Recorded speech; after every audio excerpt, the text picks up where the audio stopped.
बिस्मिल्लाहिर्रहमानिर्रहीम।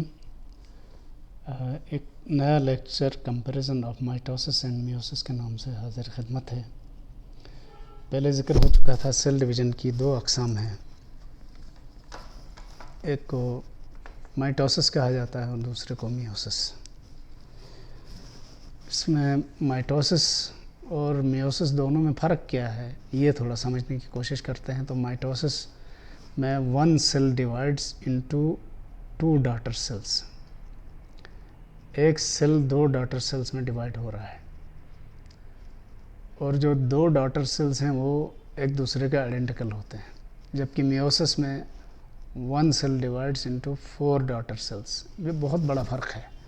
एक डिवीज़न वो है जिसमें एक सेल जब डिवाइड होता है तो दो डॉटर सेल्स बनते हैं, और दूसरी डिवीज़न वो है जिसमें एक सेल डिवाइड होता है तो चार डॉटर सेल्स बनते हैं। दूसरा फ़र्क है, माइटोसिस में daughter cells may be diploid और haploid, it depends on parent cell. Mitosis के नतीजे में बनने वाले डॉटर सेल्स हैप्लॉयड होंगे या डिप्लॉयड होंगे, इसका दारोमदार डॉटर सेल्स पर है, पेरेंट सेल पर है। अगर पेरेंट सेल डिप्लॉयड था तो डॉटर सेल्स भी डिप्लॉयड होंगे, अगर पेरेंट सेल हैप्लॉयड था तो डॉटर सेल्स भी हैप्लॉयड होंगे। जबकि मियोसिस में all daughter cells are haploid and non identical. ये भी बड़ी कैरेक्टरिस्टिक है। एक तो इस डिवीज़न में एक सेल से चार बनते हैं और ये चारों सेल्स आपस में जेनेटिकली नॉन आइडेंटिकल हैं, जबकि मियोसिस के नतीजे में होने वाले सेल्स जेनेटिकली आइडेंटिकल होते हैं।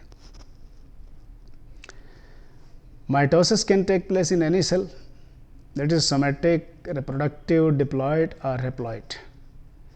माइटोसिस किसी भी सेल में हो सकती है, इसके लिए कोई सेल मखसूस नहीं है, चाहे वो सेल हैप्लॉयड हो, डिप्लॉयड हो, रिप्रोडक्टिव हो या सोमैटिक हो, ये हो सकती है। जबकि meiosis can take place only in diploid reproductive cell. इसके लिए सिर्फ दो शर्तें हैं। पहली शर्त यह है कि वो सेल जिसमें ये होने वाली है वो रिप्रोडक्टिव हो। दूसरी शर्त यह है कि ये सोमैटिक सेल्स में नहीं होती है, ये सिर्फ रिप्रोडक्टिव सेल्स में होती है। इसके अलावा माइटोसिस एक ही स्टेप में मुकम्मल होता है, जबकि मियोसिस दो स्टेप्स में मुकम्मल होता है। पहला स्टेप मियोसिस 1 कहलाता है, दूसरा मियोसिस 2 कहलाता है। तो ये यहाँ थोड़ा सा समझना ज़रूरी है। अगर सरसरी देखा जाए तो मियोसिस एक नहीं दो डिविजन्स पर मुश्तमिल है। जब ये दो डिविजन्स हैं तो फिर इनको एक सेल डिवीज़न क्यों कहते हैं? तो उसकी वजह जो माहिरीन बताते हैं वो ये है कि मियोसिस में तैयारी का मरहला या इंटरफेस सिर्फ एक ही दफ़ा होता है। इंटरफेस होता है, मियोसिस 1 होता है, उसके बाद मियोसिस 2 होता है। अगर मियोसिस 1 के बाद एक और इंटरफेस होता, फिर मियोसिस 2 होता, तो इनको दो अलग अलग डिवीज़न समझा जा सकता था, लेकिन एक ही तैयारी में होता है, इसलिए इसको एक डिवीज़न समझा जाता है। अब एक मिसाल है इसकी, लोकल मिसाल आप यूँ कह सकते हैं।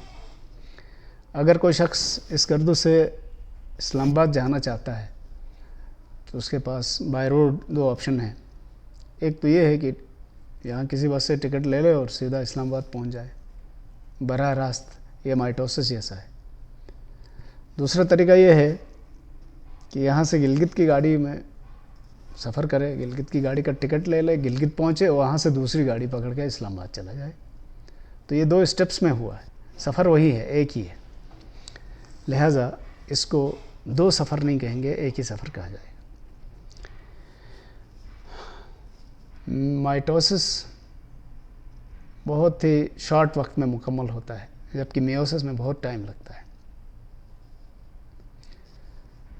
इन मोस्ट केसेस माइटोसिस 24 घंटे में मुकम्मल हो सकता है, और बाज़ यूनिसेलुलर ऑर्गेनिज्म में तो ये शायद घंटा आधे घंटे में कंप्लीट होता है। जबकि मियोसिस में in certain cases more than 1 year लग सकता है। तो इसलिए मियोसिस बहुत लेंदी सेल डिवीज़न है। माइटोसिस बहुत कॉमन है, मियोसिस बहुत कॉमन नहीं है। अब कॉमन का क्या मतलब है? सिंपल सी बात है कि मियोसिस सिर्फ डिप्लॉयड रिप्रोडक्टिव सेल्स में होता है, जबकि माइटोसिस किसी भी सेल में हो सकता है। तो एक मिसाल से समझने की कोशिश करते हैं। इंसान जब वजूद में आता है तो सिर्फ एक सेल का बना होता है जो जाइगोट कहलाता है। उस जाइगोट में माइटोसिस शुरू होती है, तो पहले डेवलपमेंट होती है, फिर पैदा होता है, माइटोसिस जारी है, ग्रोथ होती है, फिर मरने तक माइटोसिस जारी रहती है। रिपेयर एंड मेंटेनेंस है, replacement of worn out cell है, इन सारे प्रोसेसेस के लिए माइटोसिस ज़रूरी है। तो माइटोसिस किसी भी जानदार के जिस्म में, मल्टी सेलुलर जानदार के जिस्म में, उसके वजूद में आने से लेकर फना होने तक जारी रहता है, इसलिए इसको कॉमन कहा। जबकि मियोसिस, इंसान का बच्चा पैदा होता है तो कोई कहीं मियोसिस नहीं होती है। प्यूबर्टी के वक्त यानी बलोगत को आता है तो उसके रिप्रोडक्टिव सेल्स में मियोसिस शुरू होती है, और ये मियोसिस तब तक जारी रहती है जब तक, ख़ासतौर पर ख़वातीन में, मेनोपॉज हो जाए तो ये रुक जाती है। तो इसका मतलब ये है कि ये मियोसिस एक मखसूस अरसे तक होने वाली सेल डिवीज़न है जो लगातार नहीं है। अब ज़रा इसको डायग्राम से देखते हैं, इस कंपैरिजन को। तो यहाँ पर आप देखें, ये एक सेल है जो माइटोसिस के ज़रिए जब तकसीम हुआ है तो दो सेल्स में डिवाइड हुआ है। ये दोनों सेल्स आपस में भी आइडेंटिकल हैं और अपने पेरेंट की भी हूबहू कॉपी हैं। जबकि मियोसिस में एक सेल डिवाइड हुआ है तो पहले दो सेल्स बने हैं, ये मरहला मियोसिस 1 कहलाता है, फिर 4 सेल्स बने हैं, ये मियोसिस 2 कहलाता है। तो ये है दोनों में फ़र्क। और इसके साथ ही इस चैप्टर को, इस लेक्चर को यहाँ रोकते हैं। नेक्स्ट उस तक अल्लाह हाफिज़, take care of yourself, thank you very much.